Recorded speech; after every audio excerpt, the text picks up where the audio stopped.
Sorry I don't have a fun background today, but running a little bit low on time, so we're just going to have to deal with whatever Google wants to show us.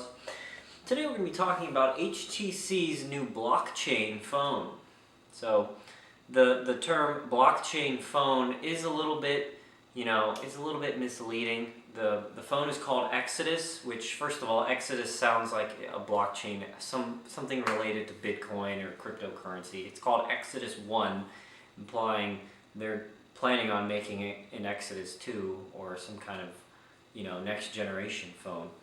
But the title is misleading because the phone itself isn't running on the blockchain. It's not like the operating system is some new operating system that runs on the blockchain. HTC didn't create a new blockchain operating system. What they did is they decided that, hey, we don't want to do that because it's a lot of work, that's expensive. There's nothing really wrong with Android. People know how to use it. People are familiar with it. Instead, they're taking all of the sensitive information, your passwords, credit card information, all of that secure information you want to kept secure, and basically putting that and offloading it onto a second, I don't know what you want to call it, partition, mini operating system that's blockchain. So the mini operating system that is the blockchain is actually made by SoftBank Arms Holding, which I had never heard previously, but apparently they're doing a lot of work in the mobile sphere with blockchain. They're also creating a crypto payment system. So the other thing I wanted to mention, obviously with this phone, is that it incorporates a hardware wallet. So along with offloading all of your sensitive information onto a blockchain application, it also has a place where you can keep all your cryptocurrencies.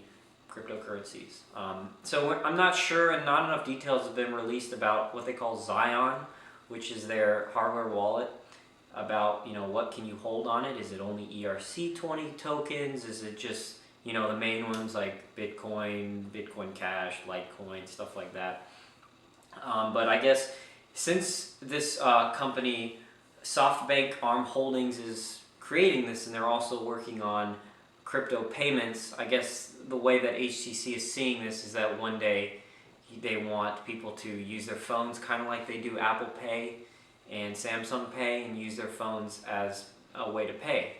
The only thing that's kind of worrying about it is that Apple Pay and Samsung Pay, while great ideas, it doesn't seem to have caught on too much. I mean, people are still paying in cash. Millions of people are still primarily paying for things in cash. So to go the next step beyond that and create this crypto payment is obviously a great idea. It's always nice to see blockchain being implemented in new ways, but it is extremely early. At the same time, somebody has to do it first. So what's interesting about this is I think it's personally a great way to implement blockchain into phones. The Google Android OS is great, but inherently it is centralized and it can be hacked. So offloading data that you want to be kept secure onto the blockchain, where the blockchain is, the point of it is to be secure and anonymous, is a fantastic idea. So the other thing that's really interesting is the timing of all this. So HTC isn't releasing this last year and saying, hey, it would probably have gotten a lot more hype, but at the same time, they're only accepting payments for this phone in cryptocurrencies, in Bitcoin or Ethereum. So that's really interesting. Equivalent to $960, they're only allowing you to pay in Bitcoin or Ethereum. Now, the timing of this is really excellent. I mean, the market is kind of at a low. I say kind of, but I mean, it's really low in terms of, how it was last year. If they had done this last year, they would have lost a lot of money. But no, they're doing this at a low. So I guess they see some heavy potential that Bitcoin and Ethereum could go back up. And they're seeing this as a way that they can acquire some of that cryptocurrency. So the timing of this is excellent for them, especially if this is successful. They'll acquire a lot of Ethereum and Bitcoin, and as the price rises, I mean, they've just made extra money on top of already selling their phone. So I think these kind of phones are interesting. This is like the first main flagship phone that I've heard of. HTC, previous years has been more popular, but recently it's kind of been dying off. So I guess they're looking into more innovative ways to, be relevant again in the phone market.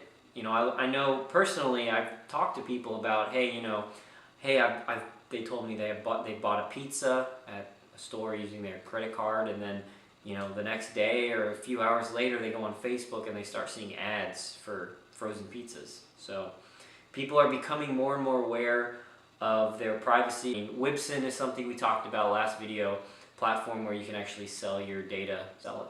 So guys, that's it. Wanted to make a quick video talking about it because it's a really interesting piece of technology that such a large company is really kind of going right into blockchain. I know Microsoft and stuff, other companies like that are working on it, but this is the first real big hardware implementation that we're going to see. And only accepting payments for the phone in crypto is also a really big signal that, hey, someone at HTC really believes in crypto.